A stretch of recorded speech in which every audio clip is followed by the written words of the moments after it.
All right. Thank you so much for joining us for gifted identification in Jeffco. My name is Matt Wilkinson. I'm a GT resource teacher. There are 17 of us that support the entire district. And Marla mentioned how you can reach us, and I'll show you a couple times as well. Since we're in a digital platform, I put the link to the presentation in the chat. So you probably don't need the tiny URL or the QR code, but if for some reason you can't access the chat, then you could use either of those to get to this presentation.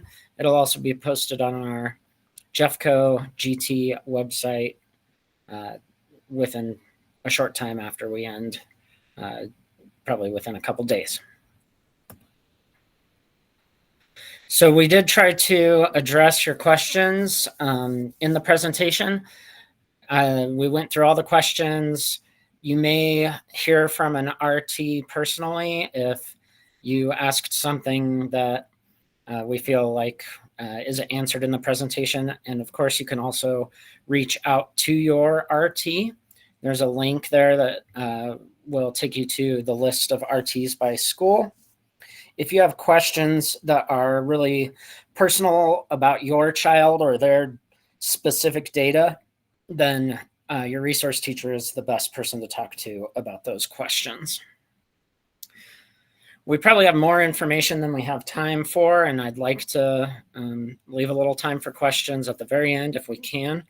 So I'm going to cruise through some of this. I'm not going to read every word to you, but really this is about identifying students for gifted and talented programming. And you may ask yourself, why do we identify students? Part of the reason is that in Colorado, it's part of a law. We have a law here called ECEA, the Exceptional Children's Act, and it requires that all administrative units, which are basically districts, to program for and be accountable and identify exceptional children, which includes gifted and talented, limited English proficient, and special education. So luckily here in Colorado, we have some legislation around gifted education in our state, and that's one reason why we identify. We also want to identify to guide academic and affective programming. And if you're not familiar with that term, affective programming, that's just another way of saying social emotional programming. Gifted students can have unique and challenging sets of needs that can be academic or social emotional in nature, or both. So when we identify GT students, that helps parents, teachers, students, and all stakeholders plan for and guide their education that works for the student's style of learning or strength area. When we want to identify gifted students, we want to think about who the gifted students are. If you go to Google or your favorite search engine or something like that, and you just type in characteristics of gifted students, there's going to be an overwhelming amount of information. But some of the characteristics that I highlight tonight are that gifted students often have a vivid imagination. They can have excellent memory. They might have abstract and insightful thinking. Sometimes they have a very keen or unusual sense of humor. They might laugh at something and nobody else in the room is laughing. They often can have very deep and intense feelings and reactions to things. And sometimes that can present itself as, what seems like to a typical person to be an overreaction, but to them, they're just feeling something very intensely. I'm not going to read all of them, but those are some common characteristics of giftedness. Those are kind of more what we would consider the more positive characteristics of giftedness, but there can also be some challenging traits of giftedness. And sometimes this can be confused with negative behavior, and that isn't really what we're saying. Gifted students can exhibit some things that can be challenging for both parents and for teachers. Sometimes our gifted students can have asynchronistic development. And so that is when their development with their mind is outpacing the development of their body, or their development of their intellect is outpacing their emotional development. And so they might be able to think like a student who would be a year or multiple years older than them, but they're stuck in this body of the person that is the age that they are. They often can have perfectionism. So that is when they feel like something they're working on just it absolutely has to be the best, and that can present in all kinds of different ways. And maybe we see it as anxiety because they might be stressed out about making that perfect product, or it could be that they shut down and they won't attempt something because they're afraid they won't be able to make it perfect. Sometimes they might ask provocative questions that you wouldn't anticipate from a student their age. Sometimes they can challenge authority, especially when they don't have a why for what they're doing. Gifted students often want to understand why they're doing what they're being asked to do. And if they don't understand that, they might challenge the authority. So when we identify a student as gifted and talented, then they will be placed on a plan called an advanced learning plan, or ALP. The ALP is a document that guides programming, both academic and effective, through a yearly goal-setting process. So students on an ALP will have 2 goals each year. One is academic in nature, one is social-emotional in nature. The ALP is individualized to a specific student and tied to a specific identified strength for that student. The ALP should be a collaborative process between student, teacher, and parents. The teachers are, the providers of the education. They're the ones doing the work, but they should also collaborate with you and get your input in that process. Tonight is not really about advanced learning plans. We don't really have time to, dive super deep into that. But that is basically the outcome of gifted identification. And so I want to talk about it briefly, and we'll talk a little more as we go. So like I said, the only way to get an advanced learning plan is to be formally identified as gifted. Formal gifted identification is what gets a student an advanced learning plan. So any student who has an ALP has been formally identified as gifted per JEFCO and CDE guidelines. And CDE means Colorado Department of Education. So they set forth guidelines that districts use to identify gifted students. The only way to be identified formally as gifted is through a qualifying body of evidence. That's what we'll mostly be talking about tonight. And the body of evidence is based on those CDE guidelines. We don't just get to pick and choose and say we want this student to be gifted and not this one. That's not how it works.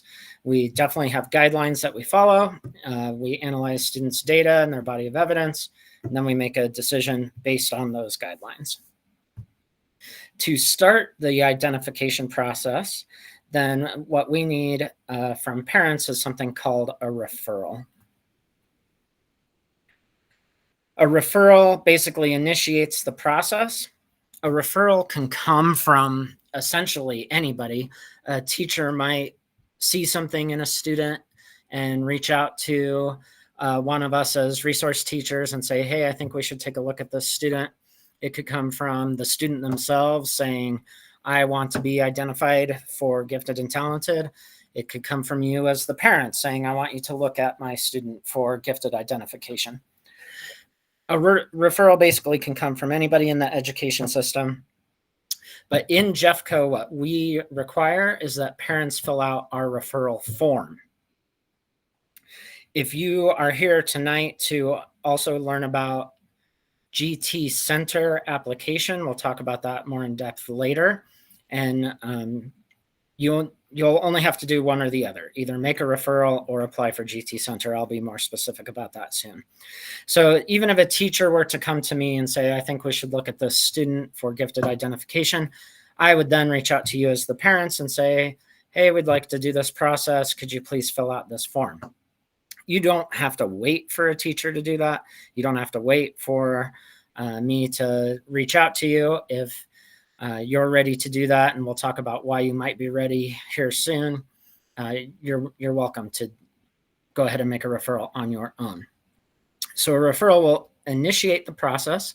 Then we will start to look at the student's body of evidence. The body of evidence includes quantitative information.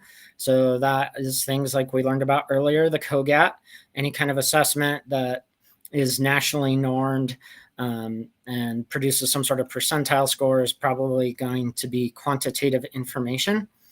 And we also use qualitative information. So that's more those characteristics of giftedness, observations, gifted trait checklists, things like that. Sometimes we use additional supporting information as well in the body of evidence. And then a review team will take that body of evidence. They will review the information. It consists of a team of educators. The state requires that at least one member be trained in gifted identification. In Jeffco, the data review team is a group of resource teachers. So we're all trained in gifted education in that circumstance. And then we'll determine if the body of evidence aligns with the criteria. And if so, we will communicate a determination. A determination could be one of the following things. The student has enough information in their body of evidence to be formally identified as gifted and will then be placed on an advanced learning plan. The student may not have a qualifying body of evidence for gifted identification. In that case, the determination would be no, the student does not qualify. Or the student might have some qualifying information in the body of evidence, but not a complete body of evidence at this time. And that is when we would communicate that the student is on a watch list for possible gifted identification in the future. When they're on the watch list, we typically will watch them for at least 2 years, sometimes more, and try to identify the student within that time. We will email you. Regardless of the decision, you will be notified of what that decision is. Sometimes the body of evidence can be a little challenging for us to look at. There might be some other situation or circumstance going on with the student, such as perhaps they also qualify for special education. When a student qualifies for special education and gifted identification, then that is what we call a twice exceptional student. It's a very important topic, but something that we don't really have time for to get into deeply today. So there is a link there to our twice exceptional website if you'd like to learn more information. And of course, you can always talk with your GT resource teacher, GTRT, about that if that is a topic that you're interested in. So that was a brief overview of the process, but what is the body of evidence? Well, the ECAA defines the criteria that we can use in the body of evidence. It basically includes some sort of assessment information from a variety of sources and both qualitative and quantitative information. The quantitative information is typically at the 95th percentile or higher. There are a couple of exceptions like CMAS, Colorado Measures of Academic Success, doesn't report national percentiles, but an advanced score on that assessment is also qualifying. You can see in the image that there's a variety of different types of information we gather. The things with the solid lines are quantitative information. The items with the dotted lines are qualitative information. So we want to get a combination of both of those things. We also want to see a variety of assessments. So we never make big educational decisions for students based on a single point of data. And so, you know, if they have a 95th percentile or higher on the CogAT, that's great. That's one qualifying piece of information, but we would still need further information in the body of evidence. And we'll talk more specifically here soon. Also, it's important to note that our students are all individuals.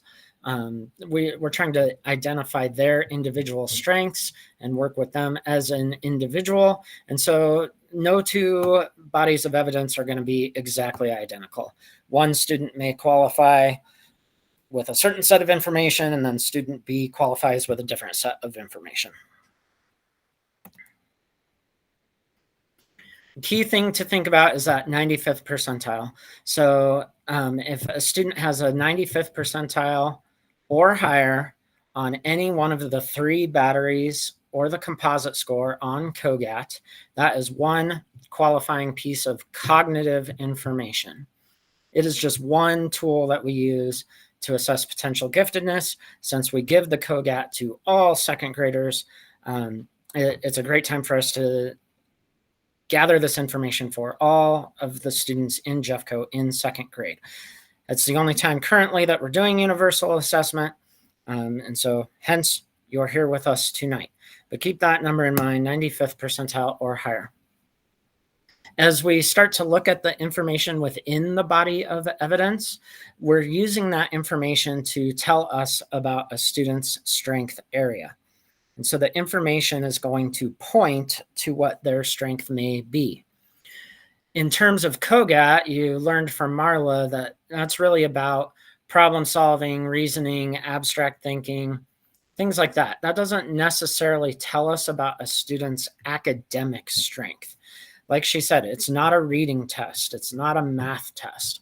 Really what the CogAT is looking at is general intellectual ability. And some students will be identified with a strength in general intellectual ability. But basically, all cognitive assessments are trying to get at what we call G, a person's general intelligence. So in some situations, that could be their strength area. But generally, we have other information to go with the CogAT, things like reading tests and math tests. And when those types of academic information are also qualifying, then we may be able to identify the student in a specific academic strength, such as reading, writing, math, science, social studies, world language.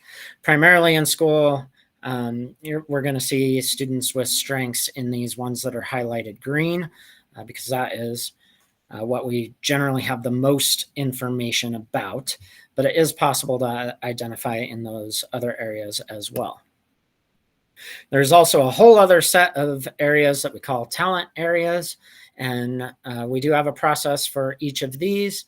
There's creativity, leadership, visual arts, psychomotor, which is basically synonymous with athletics, music, performing arts, and dance. So those areas can be identified too, but it is a completely different process than I'll be talking about tonight. So if you have questions about those areas, certainly reach out to your resource teacher. So as we begin to build this body of evidence, we're going to be looking for different things. There are different categories of information that we want, some of which are qualitative and some of which are quantitative. You're here tonight because your students took the CogAT, which is a cognitive assessment. It's not the only cognitive assessment out there. There are many other cognitive assessments. These are just some examples of what are common. It doesn't necessarily mean that we as a GT department give these assessments, but these are common assessments that we see in the cognitive domain.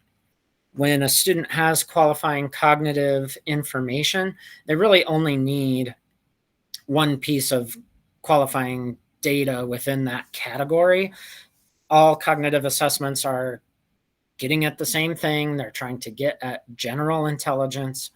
And so if you have multiple cognitive assessments, that's not really giving any new information to the body of evidence. So you really only need one. Sometimes, we have more than one for whatever reason. A student maybe participated in multiple cognitive tests and they're all at the 95th percentile or higher. That's great because that is consistent. That's what we want to see, is consistent data as well, but it doesn't get them towards being identified any faster or something like that. So if your student has a 95th percentile or higher on cognitive, that's great. We'll start to look at other information. In schools, we do a lot of academic or achievement testing. The district has common assessments such as MAP, the measures of academic progress, and CMAS, which is our state standardized testing. Those could produce qualifying information. MAP, students in general will take 3 times a year in both reading and math. Sometimes they'll take it in science, but that kind of depends on the school and the year. Also, some schools elect to say start MAP in 3rd grade. Some schools may start in kindergarten. Some schools only give reading until 3rd grade. It varies school by school. So you may need to check with your RT or your school about when they give the MAP assessment and what grades. But that could produce qualifying information, again, at the 95th percentile or higher. CMAS is given to 3rd grade and above, and we don't get that information until the next year. So a 3rd grader that takes CMAS, we will have that information at the beginning of their 4th grade year. I just mentioned this because sometimes the identification process can take an amount of time, especially when a student is young, like kindergarten, 1st, 2nd grade. They just may not have all of this information for us to be able to review. So it could be that they have a qualifying CogAT score, but they haven't had a chance to take MAP yet. So that could be a reason why the process may take some time. Sometimes when kids are a bit older, they can be identified fairly quickly if they have a lot of information to look at. The GT department does do some additional assessment beyond CogAT at times, but those are specific individual situations. And so if we were to do some testing with your student, you would be collaborated with in that process. So let's pretend we have a student with qualifying CogAT data and a student with qualifying MAP data in reading. Then I have 2 qualifying pieces of evidence. I'm at a minimum going to need at least 1 more piece of information. That could be another achievement assessment. That could be a behavioral observation, which we use a tool most common in Jeffco called the SIGs, the Scales for Identifying Gifted Students. That's a nationally normed observation scale. And it's not about like their behavior in class, like they raise their hand when they're supposed to. It's about gifted behaviors. Sometimes we ask teachers to complete that. Sometimes we'll ask parents to complete that, or both. And we'll also, I've basically only talked about quantitative information. We'll also want to gather qualitative information. The most common way that we do that is through a tool called the family narrative. And when you make a referral or you apply for GT Center, you'll also be asked to complete the family narrative. We ask that you attempt to do that and take your time with it and give us some quality information through that. That doesn't mean that you should dive in and spend 2 hours working on it. We don't need too much information, but if you can be somewhat detailed in your responses on that, that could be beneficial for the identification process. There are other types of qualitative data that could be gathered, such as checklists, perhaps an interview with the student, perhaps an observation or building a portfolio, something like that. For those of you in the audience that maybe have older students who have been identified in the past, you may be saying to yourself, this seems a little bit different. And it is. The Colorado Department of Education will update and adjust their guidelines periodically. And so we need to update and adjust our processes along with them. Identification looks a little bit different this year. There's a little bit more flexibility with collecting multiple types of data from multiple sources than maybe perhaps there was in the past. Identification is also like a puzzle. There's a lot of different ways to do it. Like I said earlier, no two BOEs are going to be exactly the same. You do not, as parents, have to understand all the ins and outs of identification. That is why we have gifted resource teachers. We certainly will love to speak with you. If you want to talk to us about it, then that is fine. But please don't walk away from here thinking you have to know what all of these assessments are, when they're given, every single combination of ways that a student could be identified. That's really not the purpose. What we want you to understand is that it's multiple pieces of information from multiple sources, multiple types of information that demonstrate a need for gifted services, and that information has occurred over time. Also, it's important to note that no single piece of evidence permanently qualifies or disqualifies a student for identification. Sometimes you may have cognitive testing beyond the CogAT, or an RT may reach out to you and say, hey, I'd like to try this test with your student. Or maybe you've taken your student to some sort of outside provider, maybe like a psychologist or something like that, that did some other type of cognitive testing. You may even have academic testing from a situation like that. Any kind of additional testing that you have as a parent, we would love to look at it. So if you have outside data from Jeffco and you'd like us to look at it, that'd be great. We can analyze it and see if there's something qualifying there.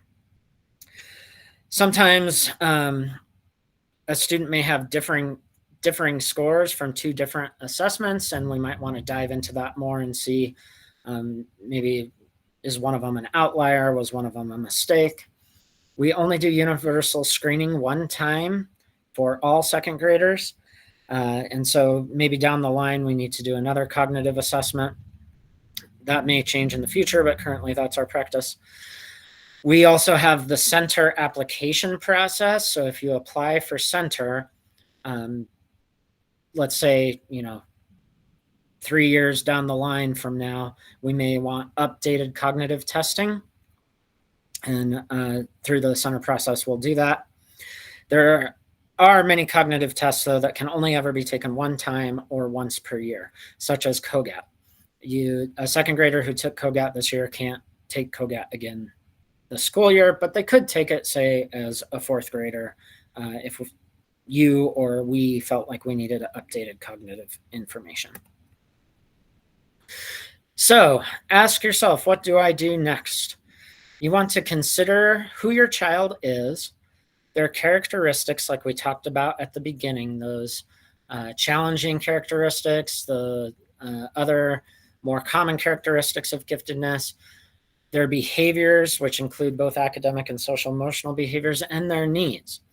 Consider, is there any further data that you may have or that we may need in the process, and then discuss with your classroom teacher and say, hey, do you see these things at home? Or I'm sorry, at school. This is what we see at home.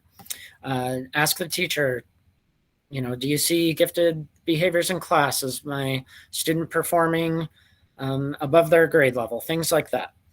And then identify who your GT building leader or liaison is. That is a person at every Jeffco school. There is a building leader who helps facilitate communication and information about GT. You may have to contact the school to find out who that is. And then also identify who your GT resource teacher is. That's somebody like myself, a district level employee, and we support all Jeffco schools. So think about those things as you ponder these next steps. There are basically two different ways to go about identification and programming in Jeffco. One is at your neighborhood school. The other is at a GT center. Our neighborhood schools actually have 80% of our gifted learners. Jeffco neighborhood and charter schools are all supported by an RT.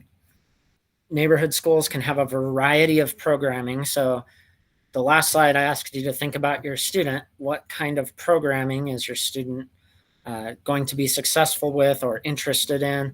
And in Jeffco, many schools offer all kinds of different types of programming. Sometimes at neighborhood schools, GT students will be clustered together into the same classroom.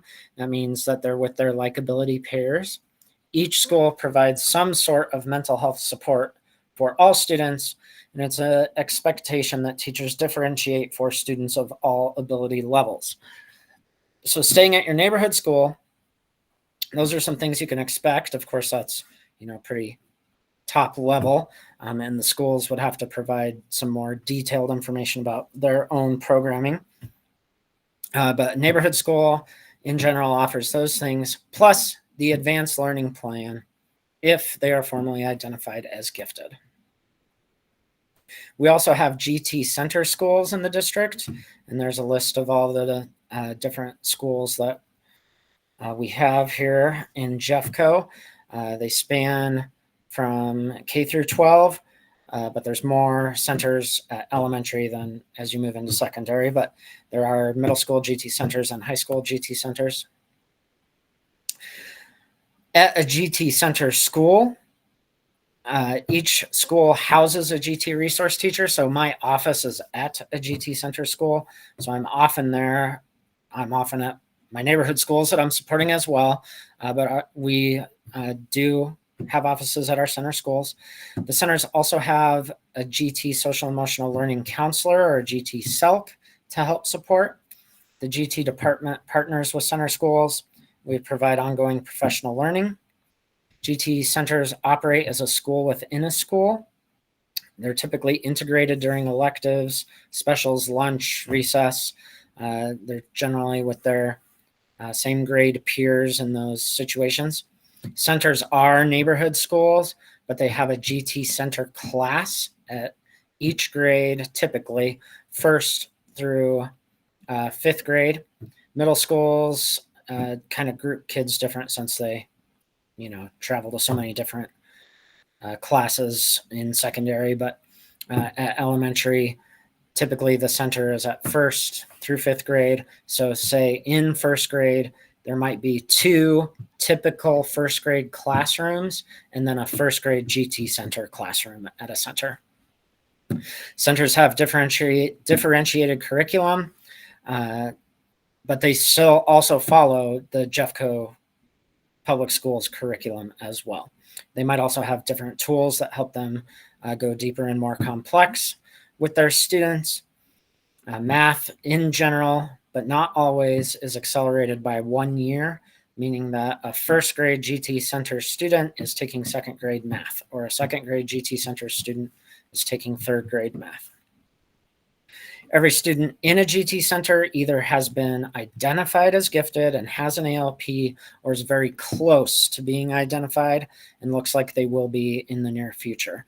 Sometimes our very young students, so kindergarten, first grade, second grade, we just may not have enough information to identify them formally, but we may still accept them to GT center if the information we do have fits what we know to be a successful body of evidence for GT Center. You can certainly learn more on the GT website. Also on the GT website, you can go to the main page, scroll down. There's a button that says Find Your RT. So there, and with the multiple links that have been in the presentations, you should be able to find your resource teacher. So you've considered all of those things. If your child has a score of the 95th percentile or higher, and you suspect that they might be gifted, then you only need to do one of the following. Make a referral for your student. You can talk to their teacher, see what they think. You can go and do this online, click the link and make a referral, and that will start the identification process. Or you can apply for GT Center.